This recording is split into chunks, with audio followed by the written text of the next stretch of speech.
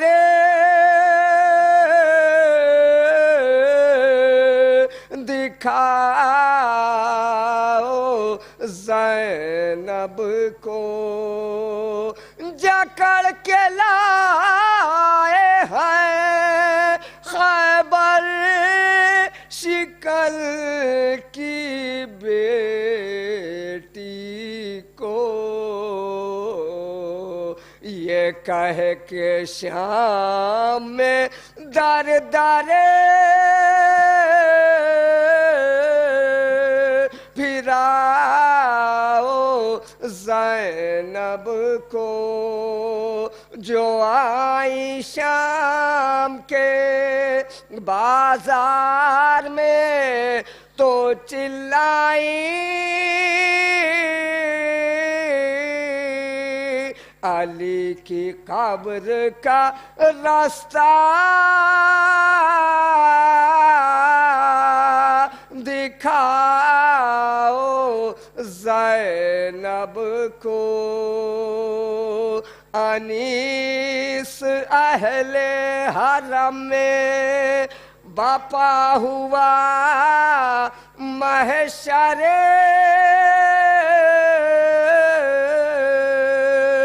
کہا جو حاکم اظلم نے لاؤ زینب کو، سلامی کہتے تھے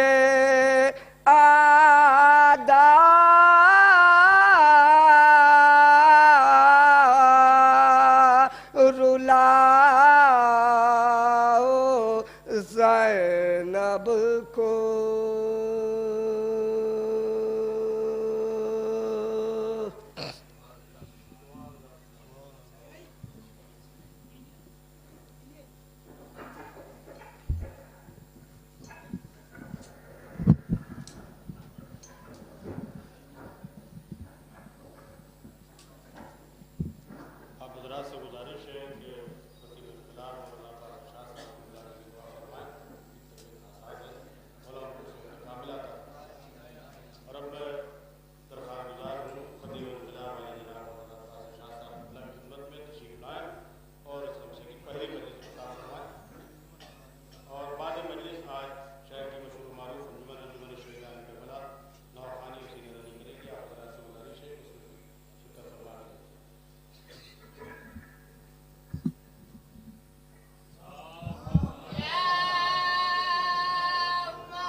وعلیکم السلام۔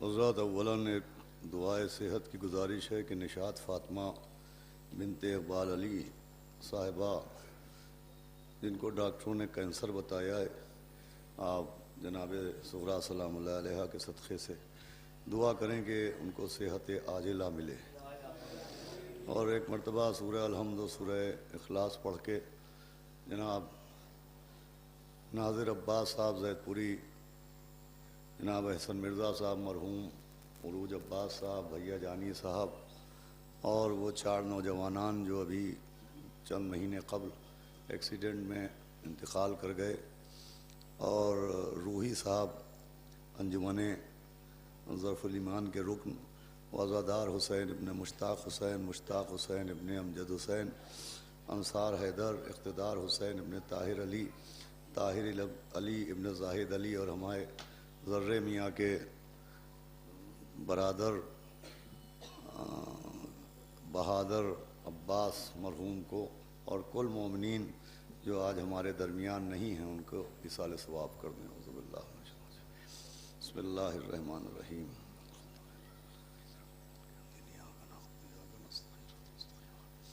صراط الذین انعمت علیہم غیر المغضوب علیہم ولا الضالین. بسم اللہ الرحمن الرحیم.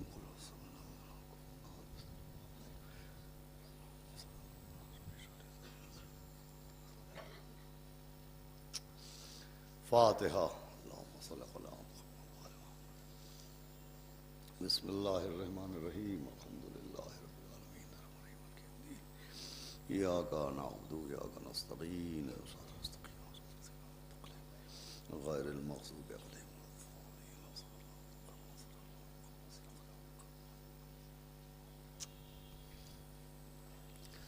اعوذ باللہ السمیع العلیل العظیم من الشیطان اللعین الرجیم.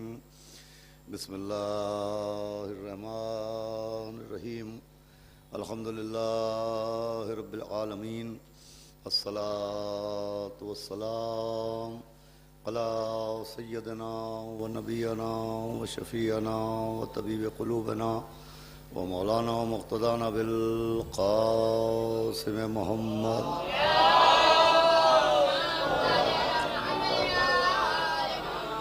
و آلہ الطیبین الطاہرین المعصومین و لعنت اللہ علی اعدائہم اجمعین من یومنا ھذا الی یوم الدین. اما بعد فقط صلوات اللہ علیکم وعلی ارواحکم وعلی اجسادکم وعلی اجسامکم وعلی شاہدکم وعلی غائبکم وعلی ظاہرکم وعلی باطنکم. ایک صلوات پڑھیں محمد و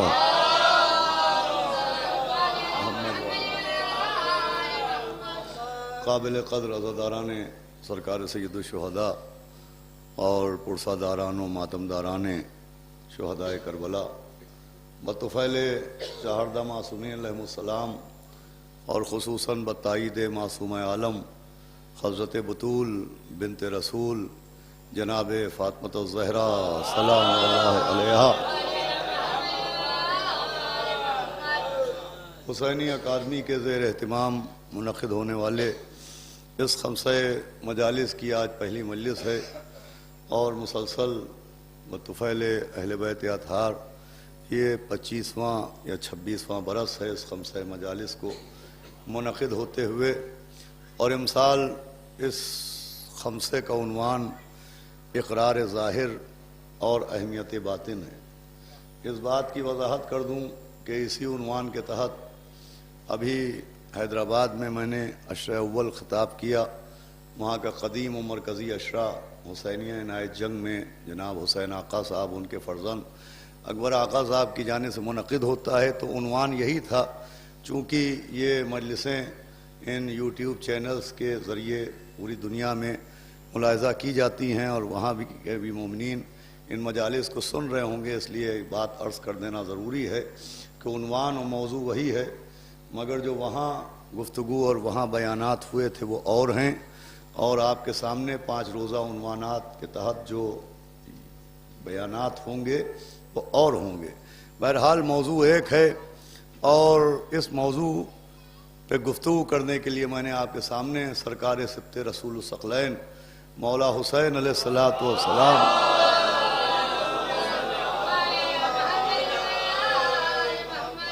کی زیارت وارثہ کے آخری فقرے کی تلاوت کرنے کا شرف حاصل کیا. یہ آخری فقرہ زیارت وارثہ وہ ہے کہ جس میں ہم آپ مولا حسین علیہ الصلوۃ والسلام اور ان کے اصحاب وفا کی خدمت میں جو تحفہ صلوات پیش کرتے ہیں کہ صلوات اللہ علیکم، کہ آپ پر اللہ کی صلوات ہو، وعلی ارواحکم، اور آپ کی روحوں پر صلوات ہو، وعلی اجسادکم وعلی اجسامکم، اور آپ کے اجساد و اجسام پر صلوات ہو، وعلی شاہدکم وعلی غائبکم، اور آپ کے شاہد و غائب پر صلوات ہو، اور آخر میں 2 لفظ آتے ہیں وعلی ظاہرکم وعلی باطنکم. ایک صلوات بھیجیں محمد وعلی محمد.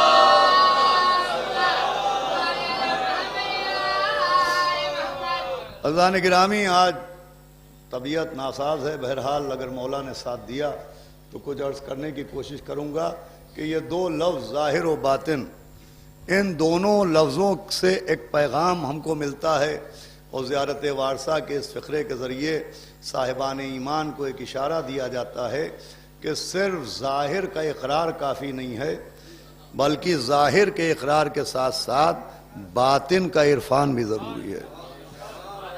اب ظاہر کسے کہتے ہیں اور باطن کسے کہتے ہیں؟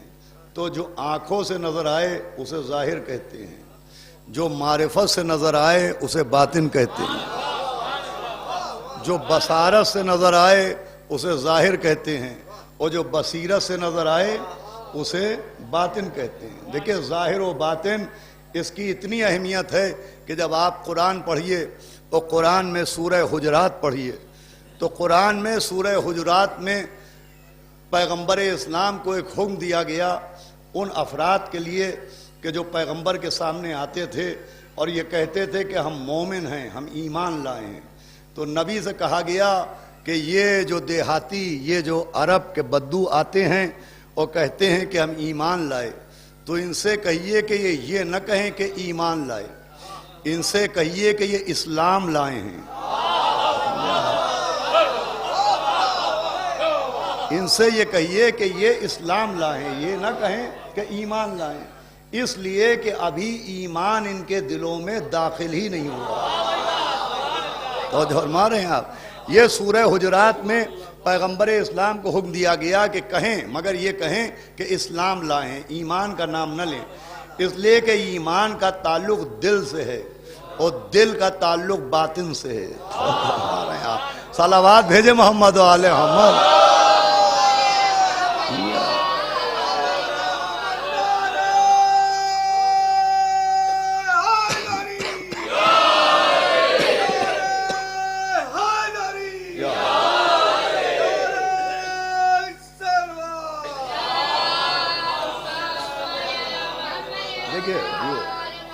عزیزو، اس سے کیا اندازہ ہوتا ہے؟ اس سے اندازہ یہ ہوتا ہے کہ ایمان بھی تب تک ایمان نہیں کہا جا سکتا جب تک وہ باطن کی گہرائیوں میں نہ اتر جائے، وہ دل میں نہ اتر جائے، تب تک اسلام صرف اسلام کہلائے گا، ایمان نہیں کہلائے گا۔ اقرار ظاہر اور ہے اور ایمان باطن اور ہے۔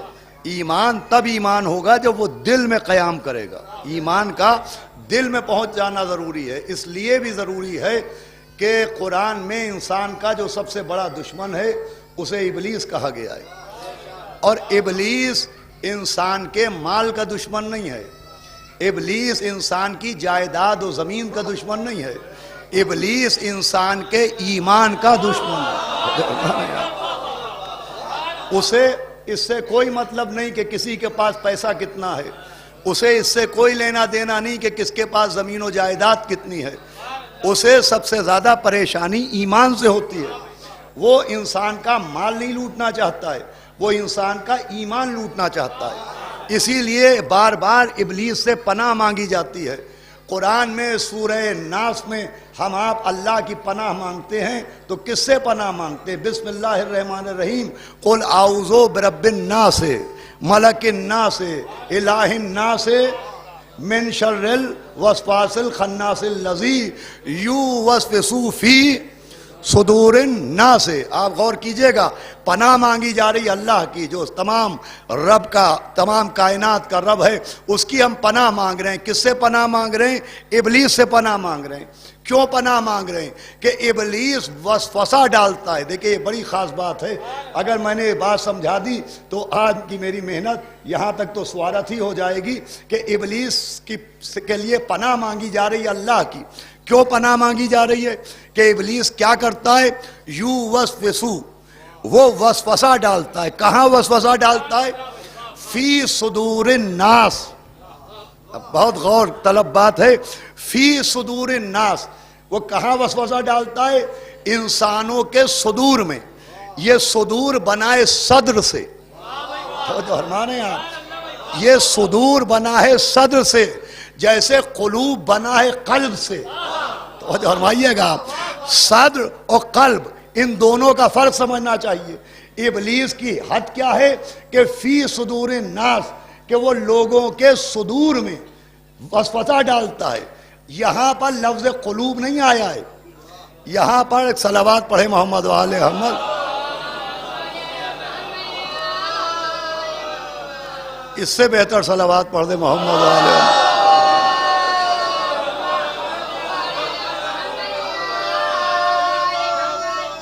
غور فرمائیے گا، دیکھیں کیا لفظ آتا ہے فی صدور الناس.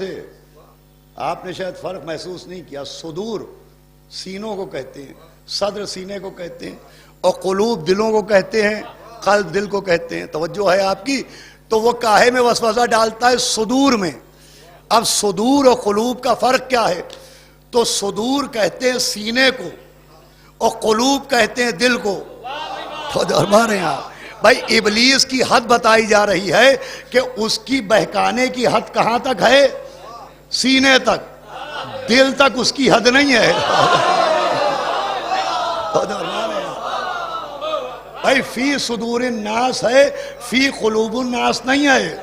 بھائی صدور کا تعلق ظاہر سے ہے، قلوب کا تعلق باطن سے ہے. سمجھایا جا رہا ہے جس کا ایمان ظاہر میں ہوگا اس کے وسوسے اس کا دل میں اور اس کے صدر میں ابلیس کا اثر ہو سکتا ہے، لیکن جس کا ایمان باطن میں ہوگا. ادھر تشریف لے آئے، ایک صلوات پڑھے محمد و آل محمد. آئیے شمیم بھائی، چاہیے تو ادھر آئیے.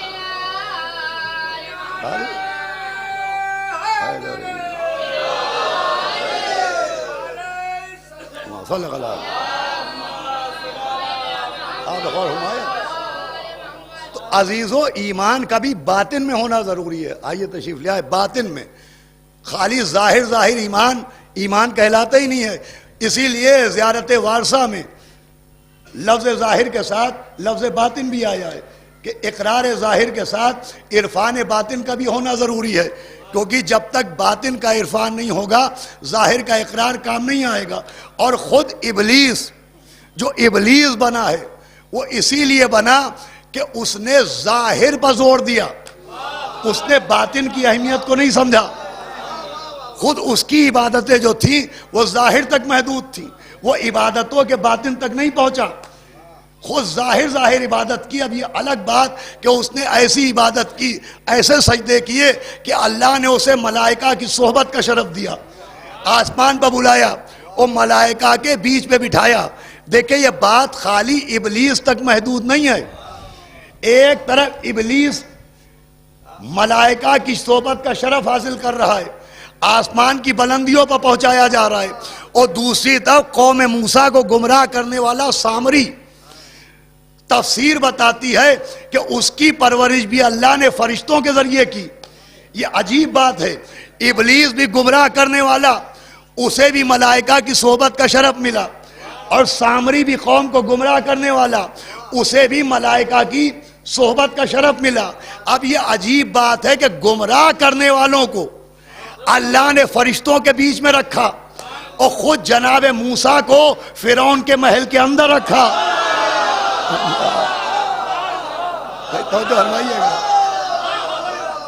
بھائی جو بہکانے والے ہیں وہ فرشتوں کی صحبت میں رہے، اور جو ہدایت دینے والا جناب موسیٰ وہ فرعون کے محل میں.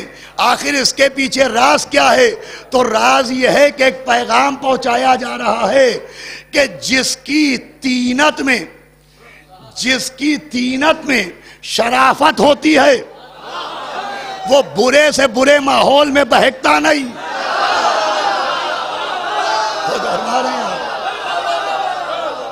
بھائی جس کے باطن میں شرافت ہوتی ہے وہ برے سے برے ماحول میں بہکتا نہیں، اور جس کے باطن میں خباثت ہوتی ہے وہ معصوموں میں رہ کے بھی سدھرتا نہیں.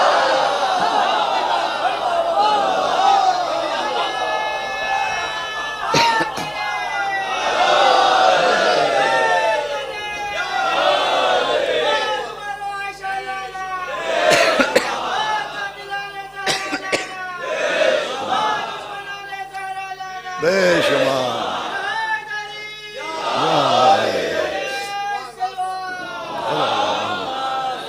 آپ نے غور فرمایا؟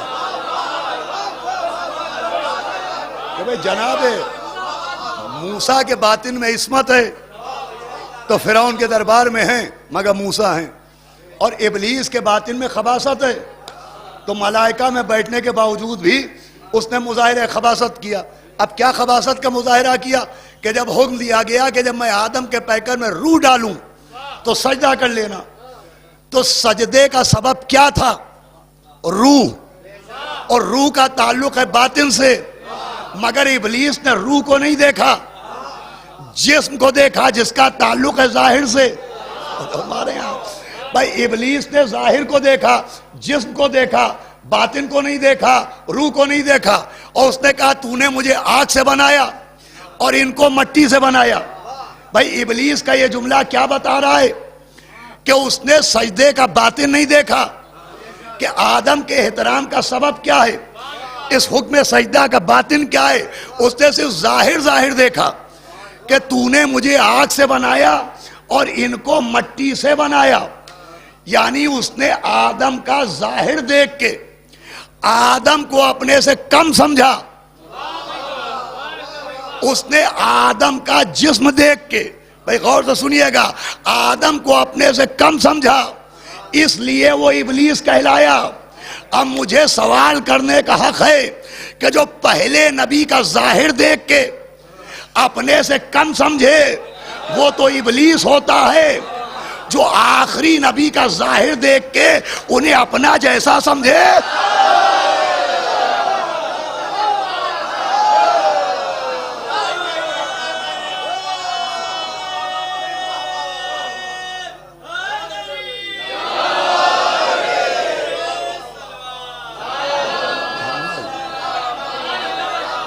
کہ میں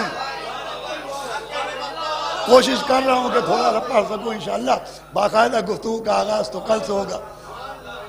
ابلیس نے آدم کو اپنے سے کم سمجھا، کہ تو نے مجھے آگ سے بنایا وہ ان کو مٹی سے بنایا، حالانکہ جناب آدم کا ظاہر بھی کم نہ تھا۔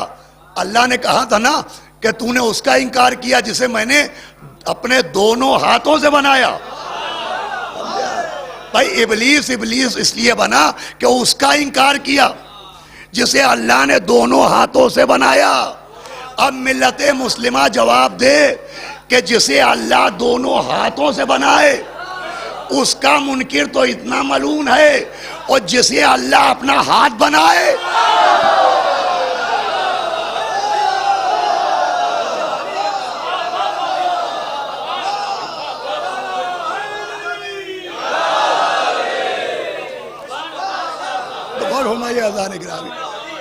بھائی ابلیس نے اپنے سے کم سمجھا، اور یہاں کیا ہوا؟ اپنا جیسا سمجھا۔ کیوں سمجھا؟ بھائی ابلیس نے وہاں پر ظاہر دیکھا، جسم دیکھا، اور یہاں کیا دیکھا گیا؟ یہاں لفظ بشر دیکھا گیا کہ صاحب لفظ بشر پیغمبر کے لیے آیا ہے، ہم بھی بشر ہیں وہ بھی بشر ہیں۔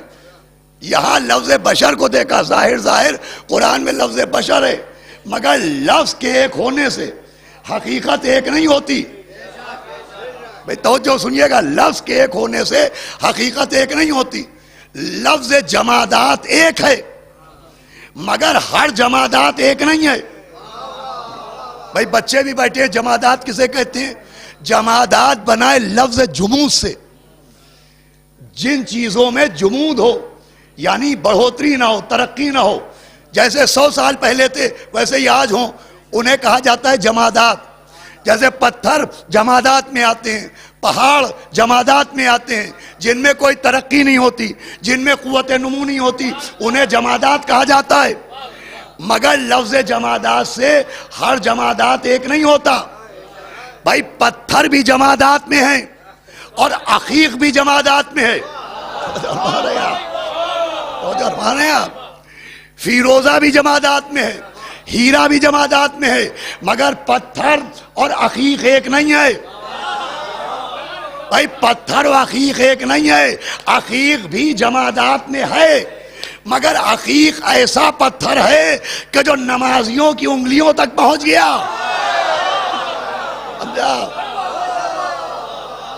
توجہ ہمارے یہاں تو پتھر و عقیق ایک نہیں، مگر لفظ جمادات پتھر کے لیے بھی آئے گا، لفظ جمادات عقیق کے لیے بھی آئے گا، لفظ نباتات، اب نباتات کسے کہتے ہیں؟ جن میں قوت نمو ہو وہ نباتات کہلاتے ہیں. پیڑ پودے نباتات ہیں.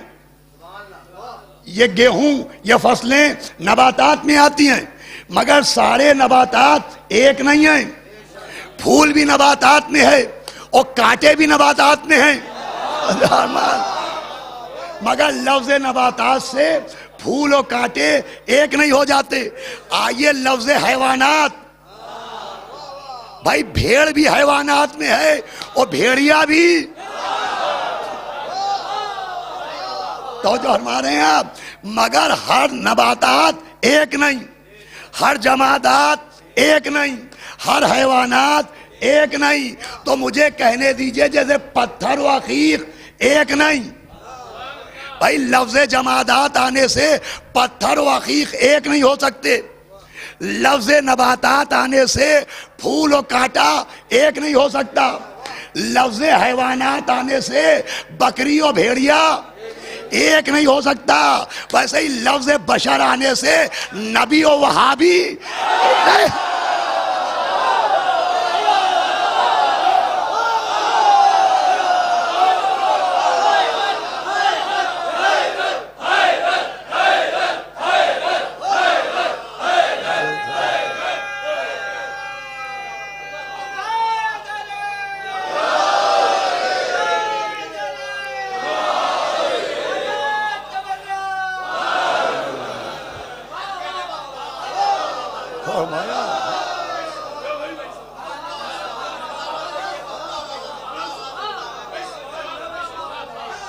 بھائی ظاہر کے ساتھ باطن کو سمجھنا چاہیے.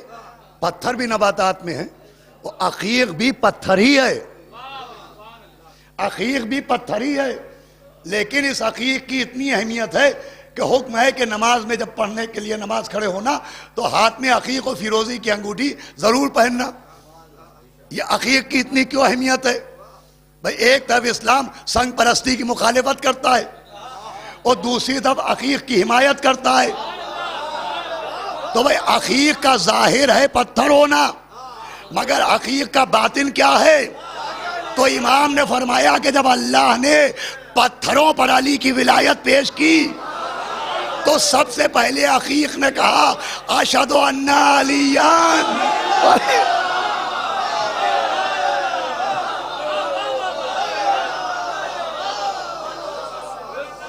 سب سے پہلے عقیق نے کہا اشہد ان علی ولی اللہ.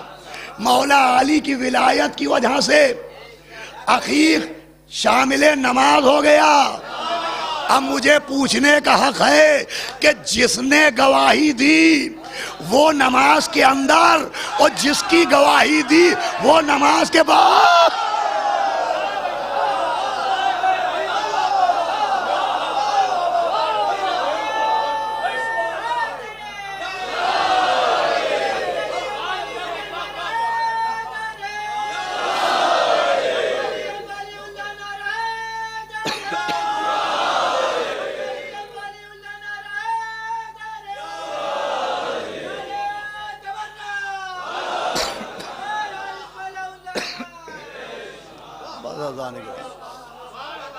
عزیزو باطن کیا ہے؟ عقیق بھی پتھر ہے مگر اس کا باطن ہے اقرار ولایت جناب امیر المومنین علیہ السلام. ایک صلوات اور پڑھے محمد.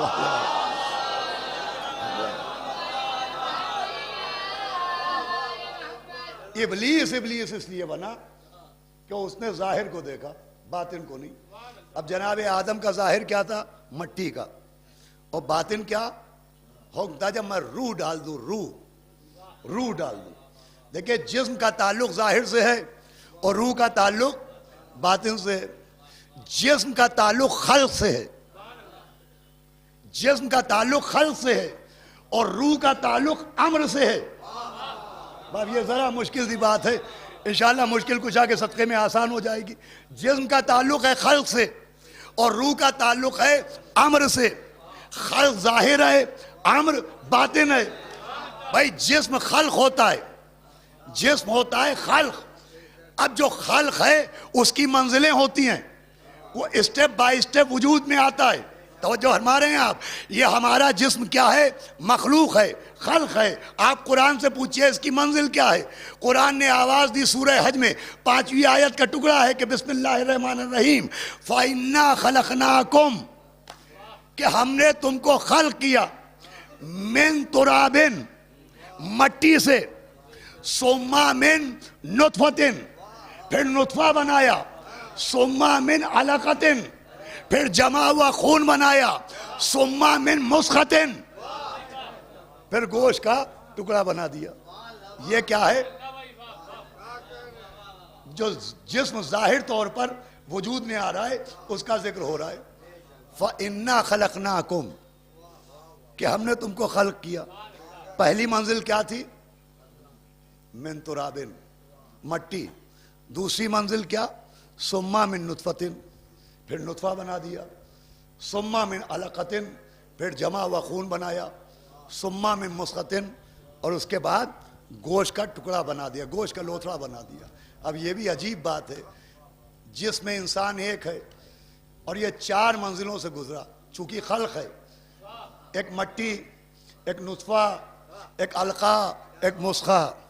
اب اسے کیا کیجئے کہ ان 4 میں نطفہ نجس، علقہ نجس، مسخہ نجس اور تراب پاک. ان 4 میں 3 نجس ہیں، ایک پاک ہے. ہم پڑھیں تو تبرہ ہے، آپ پڑھیں تو تراویح ہے.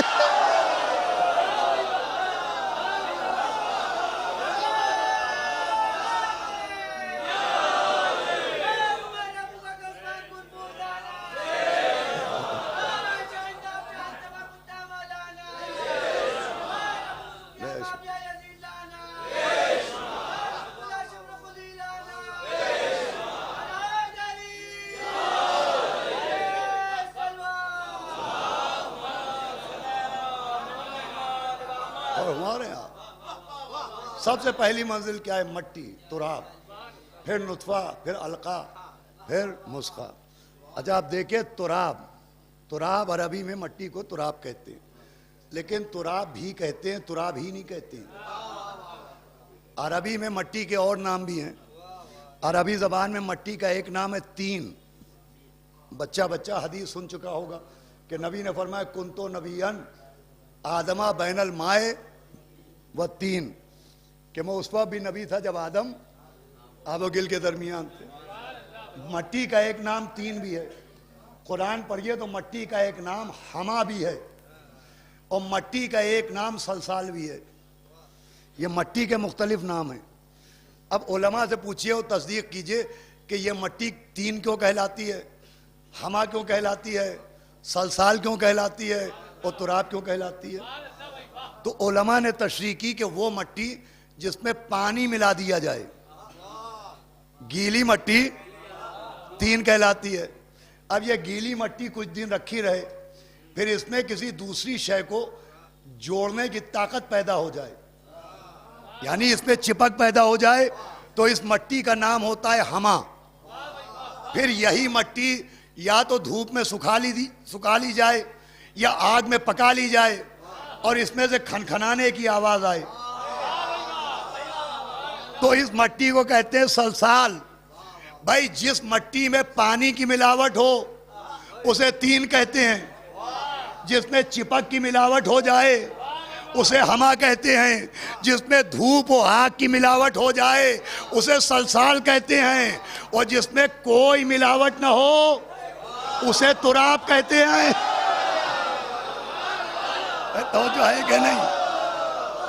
جس میں کوئی ملاوٹ نہ ہو اسے تراب کہتے ہیں. خالص مٹی کو تراب کہتے ہیں.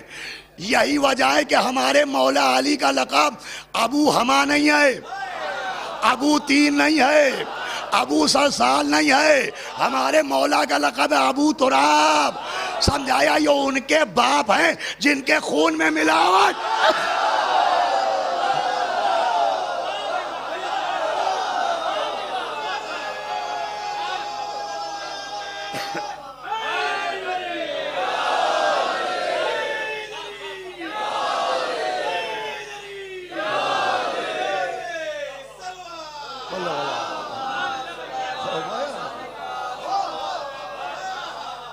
تو عزیزو یہ ہے خلق. مولا سلامت رکھے آپ کو.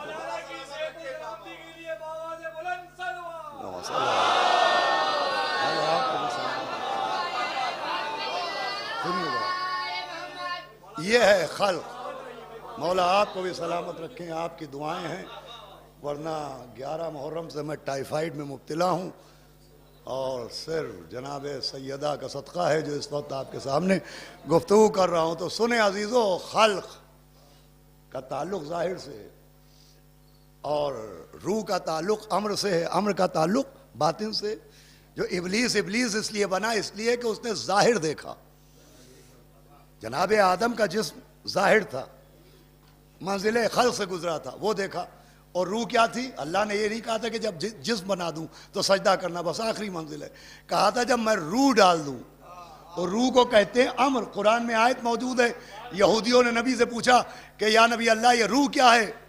لوگوں نے سوال کیا تو کہا کہہ دو کہ یہ روح میرے رب کا امر ہے. تو جو فرما رہے ہیں آپ، تو ابلیس نے خلق کو دیکھا، امر کو نہیں دیکھا. تو جو فرما رہے ہیں آپ، اس لیے وہ ابلیس بنا. مجھے پوچھنے دیجئے کہ جو امر کو نہ دیکھے وہ تو ابلیس ہے، تو جو اولی الامر کو نہ دیکھے.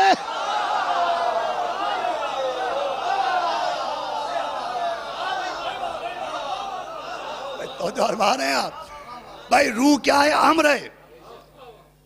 اور قرآن کیا کہہ رہے؟ اطیعوا اللہ واطیعوا الرسول واولی الامر منکم، کہ اللہ کی اطاعت کرو، رسول کی اطاعت کرو، اور اولی الامر کی اطاعت کرو. اولی الامر کون ہوئے؟ بھائی امر کہتے ہیں روح کو، امر کہتے ہیں روح کو. اب اس امر سے سمجھئے کہ اولی الامر کون ہے، اور میں گفتگو کو تمام کروں. امر کہتے ہیں روح کو. آج ہے سکندر بھائی صلوات پڑھے محمد والے محمد.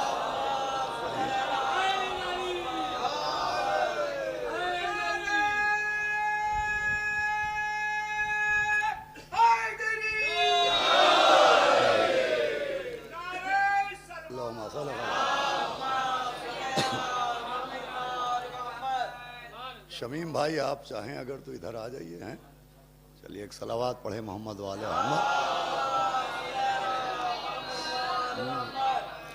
تو عزیزان گرامی، ہمارے برادر نسبتی شمیم حیدر صاحب بھی تشریف فرمائیں. آپ ان کی صحت کے لیے بھی دعا کریں کہ مولا ان کو صحت اور سلامتی کے ساتھ محفوظ رکھیں. تو عزیزوں، امر کہتے ہیں، روح کیا ہے؟ امر ہے. اب اولی الامر کون ہے؟ بڑی بحثیں ہوتی ہیں، میں بڑی آسانی سے عرض کرتا ہوں. دیکھیں، جس قرآن میں لفظ امر موجود ہے، روح کے لیے امر موجود ہے، اسی قرآن میں ایک لفظ ہے عزم. کیا لفظ ہے؟ عزم. یہ عربی لفظ ہے، مگر ہماری قوم کے لیے اجنبی لفظ نہیں ہے. ہم سب جانتے ہیں اللہ نے نبی بنائے 1,24,000، اس میں 313 ہیں رسول، اور 313 میں 5 ہیں اولی العزم. بھئی یہ لفظ ہزاروں مرتبہ سنا ہے. 5 نبی اولی العزم ہیں، جناب ابراہیم، جناب نوح، جناب ابراہیم، جناب موسیٰ، جناب عیسیٰ، اور پیغمبر آخر. یہ کہلاتے ہیں اولی العزم. آپ نے کبھی غور کیا یہ اولی العزم کیوں کہلاتے ہیں؟ تو عزم کہتے ہیں ارادے کو. تو جو فرما رہے ہیں آپ، عربی میں عزم کہتے ہیں ارادے کو. یہ 5 نبی وہ ہیں کہ حالات نے، ماحول نے، زمانے نے ان کے ارادے کو مزمحل نہیں ہونے دیا.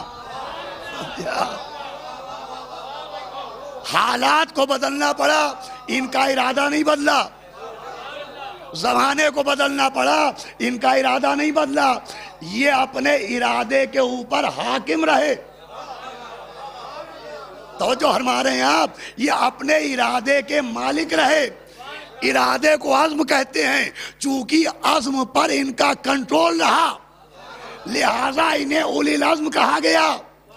تو جنہیں عزم پر قابو ہو وہ اولی العزم ہے. تو روح امر ہے، تو جنہیں روحوں پر قابو ہو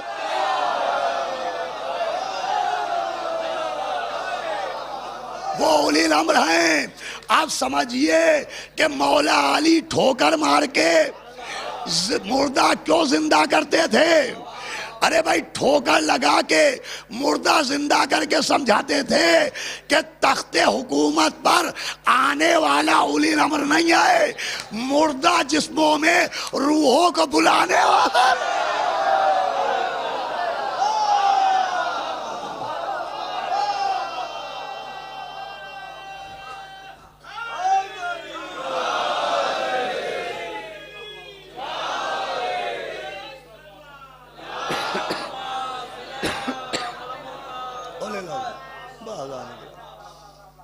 یہ باطنی معاملے ہیں جن کو سمجھنا ضروری ہے.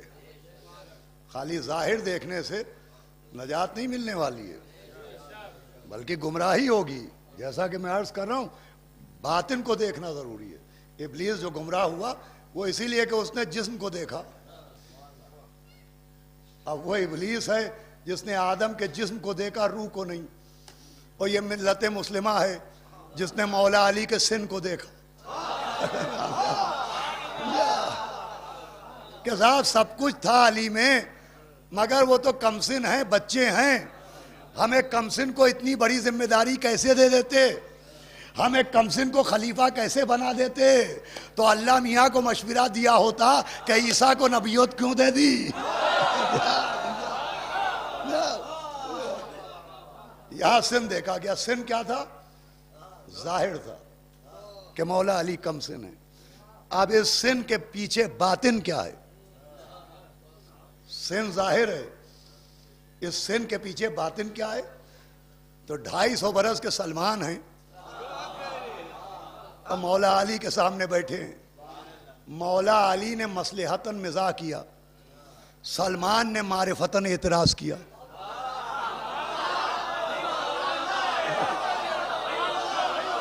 یہاں تک گئے. آئیں عباس میاں ادھر آ جائیں. بھائی میں نے بہت احتیاط کے ساتھ یہ لفظ عرض کیا، آ جائیے. معرفتاً اعتراض کیا، ورنہ مولا علی پر اعتراض کرنے والا سلمان تو سلمان مسلمان نہیں رہ جائے گا. کہ یا علی ماشاء اللہ آپ کے بالوں میں سیاہی ہے اور آپ جوان ہیں اور میری کمر میں خم ہے اور میرے چہرے پہ شکنے ہیں. کہا سلمان آپ کتنے برس کے ہیں؟ کہا یا علی 250 برس کا ہو گیا ہوں. کہا آپ کا حافظہ تو کام دیتا ہے.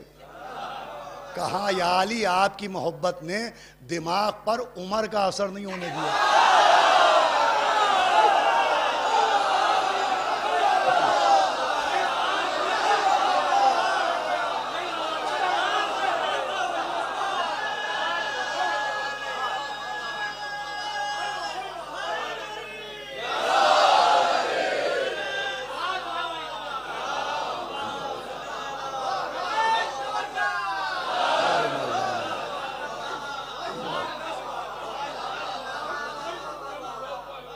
معاف کیجئے گا،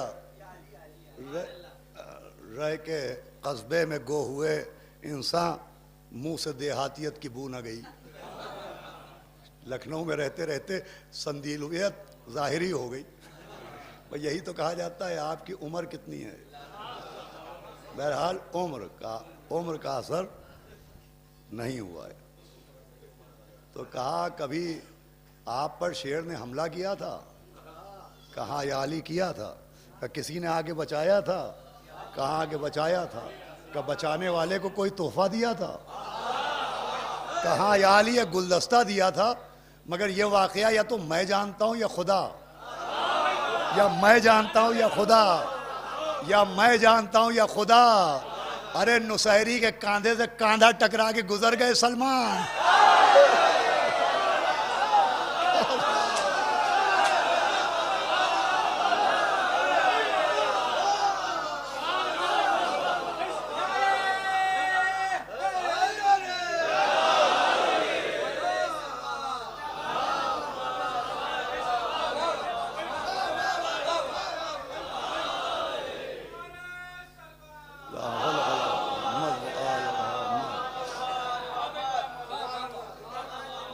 مولا کائنات نے اپنے جیب کے خزانے میں ید اللہ کو داخل کیا اور ایک گلدستہ نکالا کہ سلمان یہ وہی گلدستہ تو نہیں ہے؟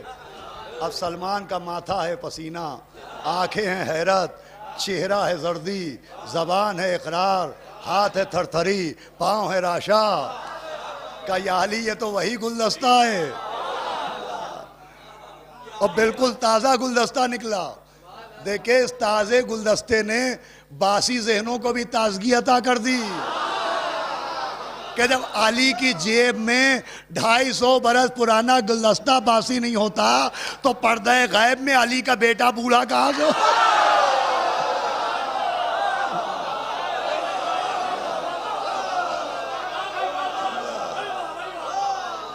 صلوات پڑھے محمد علیہ۔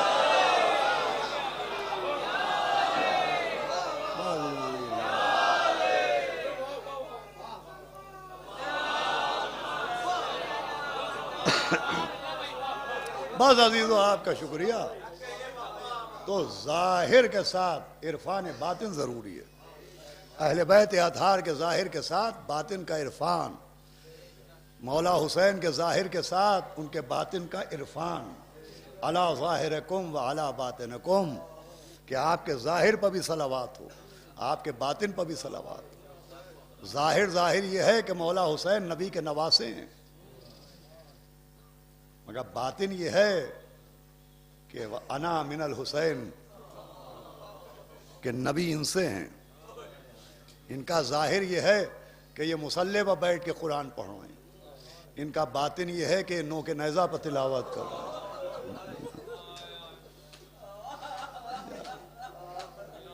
ان کا ظاہر یہ ہے کہ نہ لشکرے نہ سپاہے نہ کثرت الناس، نہ قاسم نہ علی اکبر نہ عباس۔ ان کا ظاہر یہ ہے کہ آواز دے رہے حل من ناصر ینصرنا، ہے کوئی جو میری نصرت کرے۔ اور ان کا باطن یہ ہے کہ 4000 ملائکہ کا لشکر، جن کا سردار منصور، ملائکہ کا سردار منصور، وہ لشکر لے کے پہنچا، یا ابا عبداللہ ہم نصرت کریں؟ کہا نہ، ابھی تمہاری نصرت کی ضرورت نہیں ہے، تمہارا وقت آئے گا جب ہمارا آخری وارث آئے گا تو تم اس کے ساتھ نصرت کرنا۔ امام فرماتے ہیں کہ وہ لشکر 4000 کا جو منصور لے کے آیا تھا، وہ تب سے لے کے آج تک قبر امام حسین پر موجود ہے۔ امام نے فرمایا کہ اگر تم ان فرشتوں کو روتے دیکھ لو تو تم دیوانے ہو جاؤ گے، اللہ،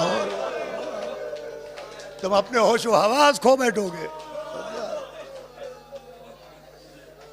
یہ باطن ہے کہ ملائکہ کا لشکر، پھر آواز دی ہے کوئی جو میرے حرم کے پردے کو بچائے۔ ایک مرتبہ سر پر سایہ محسوس ہوا، دیکھا جبریل اپنے پروں کو کھولے کھڑے، آواز دی جبریل پروں کا سایہ ہٹائیے، کہ فرزند رسول بچپن میں جھولا جھلایا، کیسے دیکھوں کہ یہ تپتا ہوا میدان، یہ چلچلاتی ہوئی دھوپ، کہ یہ وقت امتحان ہے جبریل۔ اللہ یہ مولا کا باطن ہے۔ یہاں تک ملتا ہے، یہاں تک ملتا ہے کہ جب مولا حسین مصروف جنگ تھے تو آسمان سے ایک صحیفہ مولا حسین کی گود میں گرا، ایک صحیفہ، ایک کتاب مولا حسین کی گود میں گری۔ اس کتاب میں لکھا تھا کہ حسین تم پہ اللہ کا سلام، اللہ، لکھا تھا کہ حسین جتنی لاشیں اٹھا چکے وہ بہت ہے، اب آپ کو اپنی جان دینے کی ضرورت نہیں ہے، اگر آپ چاہیں تو ابھی ہم اس پورے لشکر یزید کو فنا کر دیں۔ مولا حسین نے اس کتاب کو چوم کے واپس کیا کہ پالنے والے مجھے وعدہ وفا کر لینے دے۔ اللہ، کیا باطن تھا مولا حسین، کون سمجھے گا اسے؟ بس عزیزوں آپ کا شکریہ کہ آپ نے اتنی دیر پڑھوا لیا، اور آپ کی آوازیں بلند ہے، بلند ہونا چاہیے، اس لیے کہ 10 محرم مصائب کے خاتمے کا دن نہیں ہے، 10 محرم تو مصائب کے آغاز کا دن ہے۔ شام غریبہ کے بعد آپ کے فاقے ختم ہو گئے، مگر نہ جانے سکینہ کو کب پانی ملا ہوگا، نہ جانے سید سجاد کو کب پانی نصیب ہوا ہوگا۔ آج 15 محرم ہو گئی۔ یہ زمانہ بڑا سخت ترین زمانہ ہے، اور اس زمانے کا آغاز تب ہوا کہ راوی کہتا ہے کہ میں دیکھتا تھا کہ مولا حسین جب بھی کوئی لاشا لاتے تھے تو مولا حسین آگے آگے ہوتے تھے، ایک برقع پوش بی بی سر جھکائے مولا کے کہا، مگر جب وقت آخر حسین خیمے سے نکلے تو میں نے دیکھا وہ بی بی آگے آگے، امام سر جھکائے پیچھے پیچھے۔ مطلب یہ تھا زینب اب ہماری ذمہ داریاں تمام ہوئیں، آپ کی ذمہ داریاں شروع ہوئیں، دیکھیے سر ہم کٹائیں گے، سر کی چادر آپ لٹائیے گا، تیر ہم کھائیں گے، تازیانے آپ کھائیے گا، اصغر کی میت ہم دفن کر چکے، سکینہ کا لاشا آپ اٹھائیے گا۔ اور سارے کام ہوئے، سر مولا حسین نے کٹایا، سر کی چادر بی بی زینب نے لٹائی، تیر مولا حسین نے کھائے، تازیانے بی بی زینب نے کھائے، علی اصغر کو مولا حسین نے دفن کیا، سکینہ کو بی بی زینب نے دفن کیا۔ مگر میں کہوں گا اے میرے آقا، ارے سارے کام ہوئے لیکن ایک فرق رہا، جب آپ نے اصغر کا لاشا اٹھایا، آپ نے اصغر کی قبر بنائی، آپ کے ہاتھ کھلے ہوئے تھے، لیکن جب آپ کی بہن زینب نے سکینہ کا لاشا اٹھایا، ہاتھ سیدھے ہوئے۔ اللہ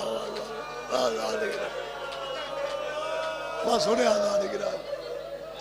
بات یہاں تک آئی ہے، مجھے معلوم ہے کافی گرمی ہے، لیکن آپ کو رونے کے بعد سبیلوں پر پانی مل جائے گا۔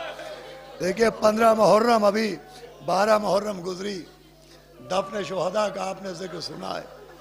اللہ جو زیارت کو جا چکے ہیں کربلا، انہیں پھر زیارت کو لے جائے، جو نہیں گئے وہ ضرور جائیں۔ یہاں پر جو زائرین بیٹھے ہیں ان سے مجھے ایک سوال کرنا ہے، اور اسی پر مجھے مجلس کو تمام کر دینا۔ وہ سوال یہ ہے کہ جب آپ کربلا جاتے ہیں تو مولا حسین کے حرم میں داخل ہوتے ہیں تو سب سے پہلے مولا حسین کے بچپن کے دوست کا روضہ ملتا ہے، حبیب ابن مظاہر کے ذریعے۔ آپ آگے بڑھے، یہ مولا حسین کے ذریعے، یہ برابر میں جوان بیٹا سو رہا ہے، یہ پہلو میں گنج شہیدہ ہے، یہ مولا حسین کے جانثار سو رہے ہیں۔ آپ روضے سے باہر نکلے، وہ علمدار کربلا کا روضہ ہے۔ کربلا سے 5 کلومیٹر دور جائیے، جناب حور کا روضہ ہے۔ سب کی قبروں پہ آپ جاتے ہیں، آپ میں سے کوئی صاحب جناب علی اصغر کی قبر پر گئے ہیں؟ بھائی اسی پہ مجلس تمام ہو جائے۔ کوئی صاحب جناب علی اصغر کی قبر پر گئے ہیں؟ بھائی قبر تو بنائی تھی امام حسین نے نا، ننھی سی قبر کھود کے، اصغر کو گاڑ کے، شبیر اٹھ کھڑے ہوئے دامن کو جھاڑ کے۔ وہ کہاں بنائی تھی؟ خیمہ گاہ کے پیچھے۔ ایک زائر مجھے بتا دے کہ وہ قبر جو مولا حسین نے 6 مہینے کے علی اصغر کی بنائی تھی آج وہاں موجود ہو؟ نہیں موجود۔ کیوں موجود نہیں ہے؟ قبر علی اصغر وہاں کیوں موجود نہیں؟ تو عزیزو ایک سبب تو یہ ہے کہ بعد شہادت مولا حسین لمبے لمبے نیزے زمین پہ مارے گئے۔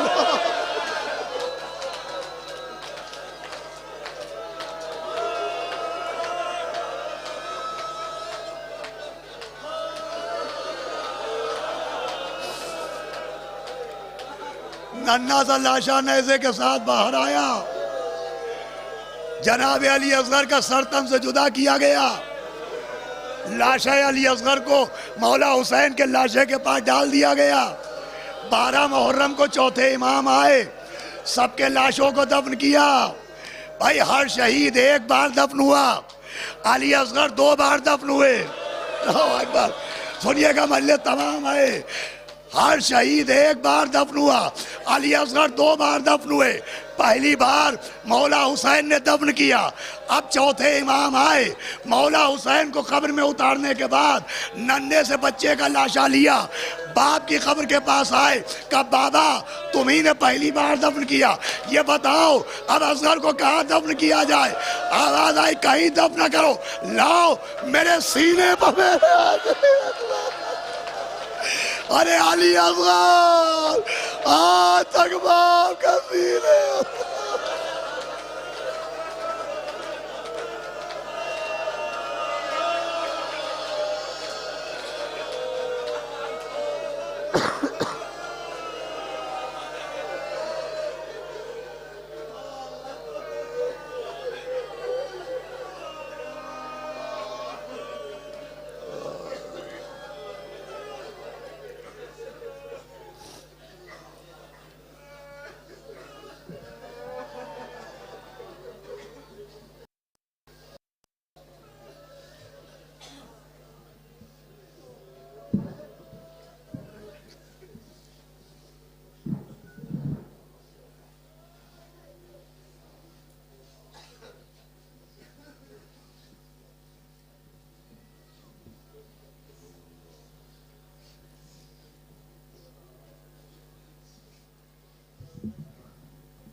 انجمن شہیدان کربلا کے ممبران جو باہر رہ گئے ہیں وہ اندر تشریف لے آئیں۔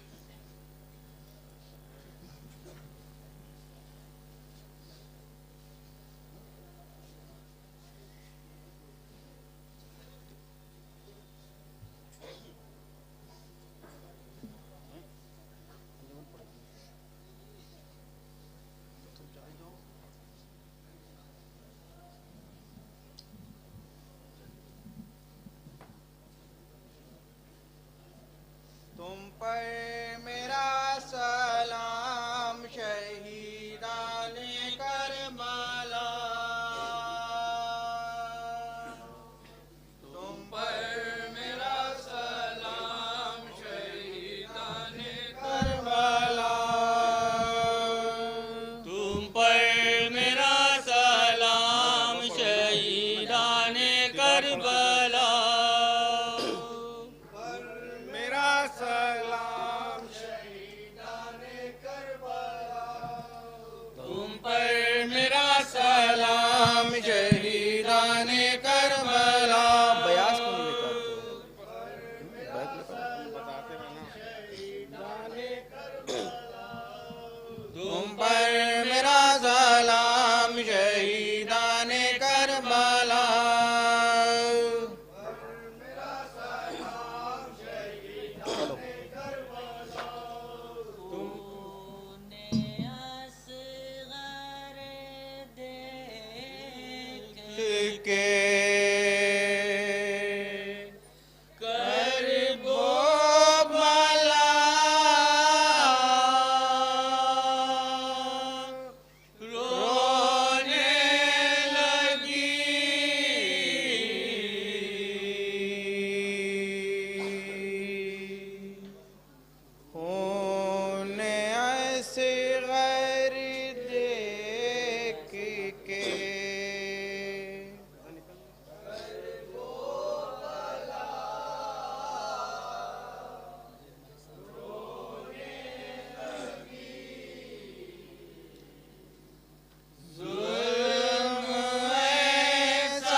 جنم اصغر کے تبسم کا اثر ایسا ہوا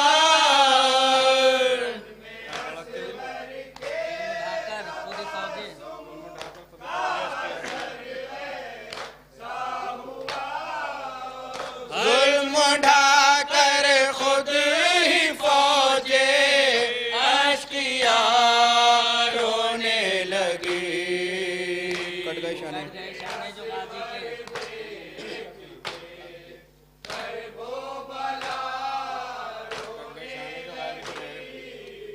کٹ گئے شانے جو غازی کے سر نہر فرات ہاتھ مل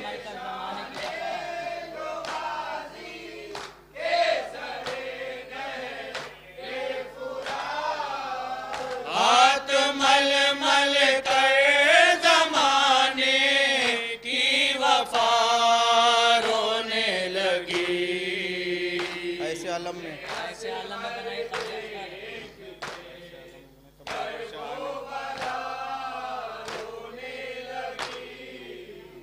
ایسے عالم میں بنائی قبر اصغر شاہ نے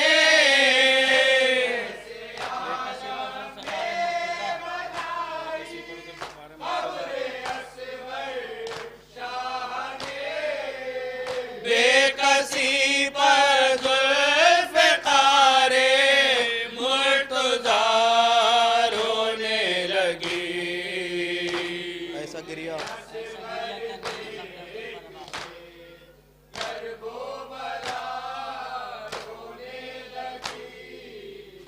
ایسا گریا کر رہی تھی قبر اصغر پر ربا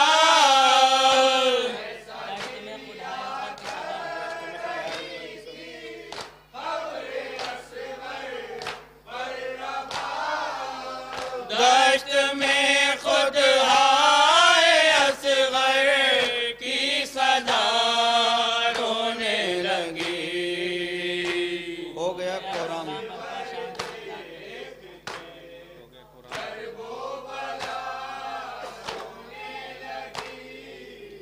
ہو گیا کوہرام برپا شام کے زندان میں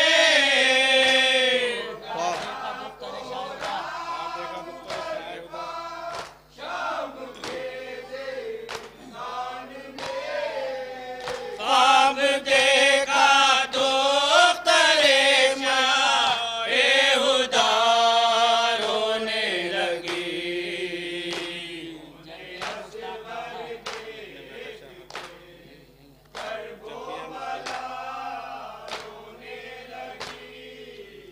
جب بھی اے مشتاق نوحہ لکھنے بیٹھا شاہ کا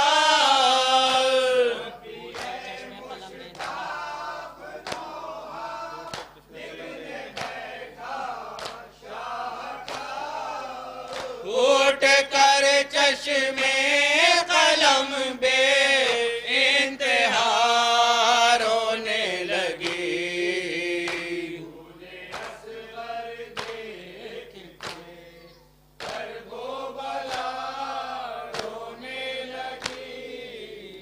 یا حسین یا حسین یا حسین یا حسین یا حسین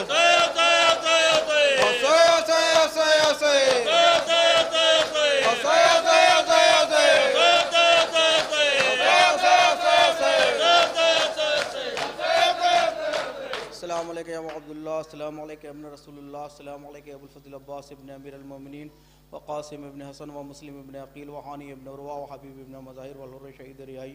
السلام علیکم جمیعاً شہداء کربلا ورحمۃ اللہ وبرکاتہ. یا علی